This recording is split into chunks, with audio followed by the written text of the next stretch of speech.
Hi, this is Drew Wolfe with eXp Realty. Thank you for taking the time to go through the exclusive right to buy listing contract with me. This document ensures we're on the same page as we work together to find your ideal property. I'll walk you through the contract, explain my practices, and hopefully answer any questions you have. Please note that this document is used for a wide range of real estate transactions. Anything from a simple single family home to leasing or buying commercial properties.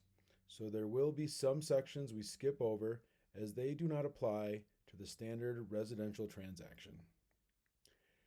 Before we dive into the section 1, I want to point out that I have selected the buyer agency at the top of this contract.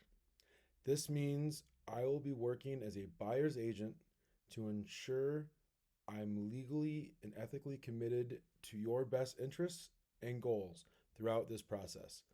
I almost exclusively work in this regard. Section 1, Agreement. This section establishes our working relationship. By signing, you're giving me and my brokerage firm the exclusive right to represent you in your property search and purchase. It ensures that I am fully committed to helping you achieve your goals while also protecting your interests. Section 2, Broker and Brokerage Firm. Our firm is a multi-person firm, which means Section 2.1 applies. I am your designated broker, and I'll personally handle your transaction from start to finish.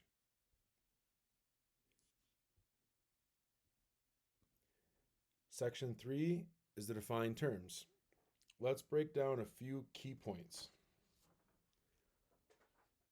3.1, buyer, that's you. 3.2, brokerage firm is eXp Realty. 3.3, broker, that's me. You'll notice that it says Thomas Wolfe here. That's my legal name, but it's only used in legal documents or when I'm in trouble with my mother. Section 3.4, property. This allows us to specifically select or note the type of property you're searching for. I leave this blank to keep your options open and flexible. 3.6 is the listing period. I typically set the term length from 9 to 12 months to account for any delays or unforeseen circumstances. However, the agreement automatically terminates upon the successful closing of a property, and you also have the option to terminate the contract at any time for any reason except to avoid paying an earned success fee. We'll talk more about that later in the contract. Section 3.8, deadlines. This ensures that if the deadlines were to fall on a weekend or federal holiday when the title companies are closed, the deadline will move to the next business day. I always select the will option here to ensure a smooth transaction.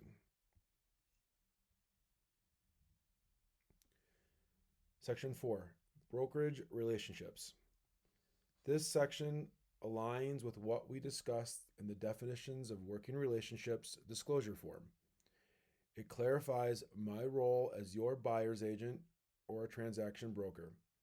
I leave section 4.3.1.2 unmarked to allow me to explore off-market opportunities which might offer you better pricing or terms that publicly listed properties won't.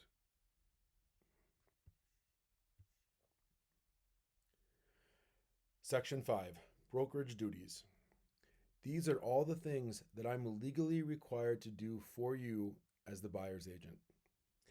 A few specific items I would like to call out. I must present all offers to you or from you in a timely manner. I must disclose all adverse material facts I know or discover about a property, meaning if I hear or find out something about the property that could have an effect on the transaction or your interest, I must legally tell you. Again, my role is to act in your best interest at all times. I cannot disclose specific information about you without written consent. This includes if you are willing to pay more than asking price, what your motivating factors are, that you will or would agree to terms besides what is in an offer, or any material information about you unless legally required.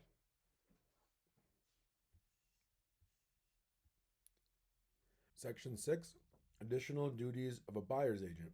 Since I exclusively represent my clients as a buyer's agent, this section outlines my additional responsibilities: promoting your interests with good faith, loyalty, and fidelity, seeking a price and terms that are acceptable to you, counseling you on any material risks or benefits I'm aware of in a transaction.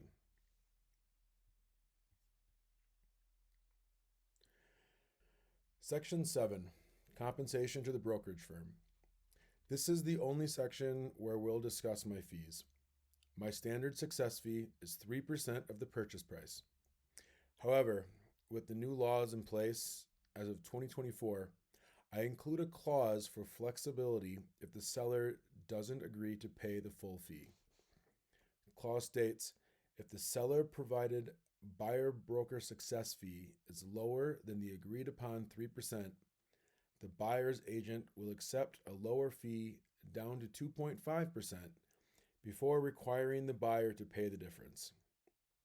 This means I will accept a reduced fee down to 2.5% per any counteroffer without incurring any cost to you. This is intended to help increase the chance of having your offer accepted. Two other sections I want to call out in here. Section 731, who will pay the brokerage firm success fee. This explains that the seller or their brokerage typically pays the fee, but if they don't, you may be responsible for any shortfall. We will discuss any financial implications of an offer or counteroffer so that you fully understand who is responsible for payment prior to signing. Just below that, 7.4. This section is one of the only items in this contract that protects me and introduces a 99-day holdover period. If you close on a property I helped you find during this time, my success fee still applies.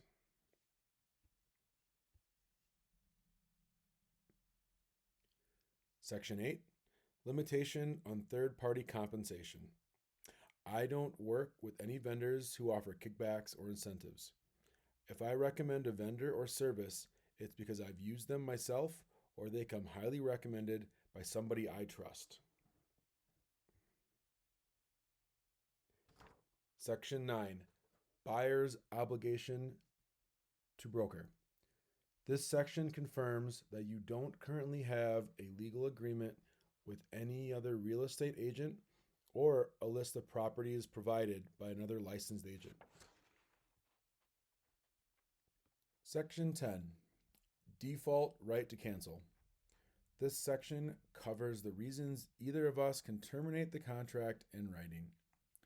You have the right to cancel if you feel I'm not performing any of my duties or acting in your best interests. So, for example, if I don't respond to your questions within a few days or you feel I'm not acting in your best interests, you can terminate. For reference, I try to respond within 3 hours. So if it's been a few days, please check with my wife and make sure I'm okay. On my end, I may end the agreement if you stop communicating and terminate a deal. If there's dishonesty and it jeopardizes my business or my license, or if there's any form of discrimination involved. Discrimination is not tolerated in my business. Section 11, Costs of services or products. Scheduling services and vendors is typically your responsibility, but I'm happy to step in and assist if needed. All costs for these services remain your responsibility. I have great recommendations for almost any vendor or service provider you could need. Section 12, broker services, showing properties. We review your criteria for showings, including what you want and don't want in a property. I'll coordinate showings, typically needing at least 24 hours notice based on how listing agents and sellers manage access. While I'll do my best to accommodate shorter notices, availability isn't always in our control. Below that, section 12.2, this states I'm a member of RE Colorado, the largest MLS in the state, covering the Denver metro area and most of northeastern Colorado. Section 13, disclosures of buyer's identity. I typically share your information only with the title company and mortgage lender. If other parties need access, I'll always communicate with you first. So here we have selected does. Section 14, disclosure of settlement service costs. The title company handles most settlement services. However, we'll review everything together and can make adjustments if needed, even up to the closing table. Section 15, wire and other frauds. Wire fraud is a serious issue. Always verify instructions directly with the title company. Title company emails come through encrypted portals, so if anything seems unusual, check with me or the title company before proceeding. 16, removal of marketing material. While we'll try to remove all marketing material of the property after closure, we cannot guarantee that all images and descriptions will be taken from the internet. Section 17, non-discrimination. Discrimination is against my personal code of ethics and will not be tolerated in any transaction I'm a part of. Enough said. Section 18, recommendations of legal and tax counsel. I am not an attorney or a CPA, but I can provide recommendations should you need one. 19, mediation. Mediation is a low-cost alternative to litigation. By signing this contract, you agree to try mediation to resolve disputes before pursuing legal action.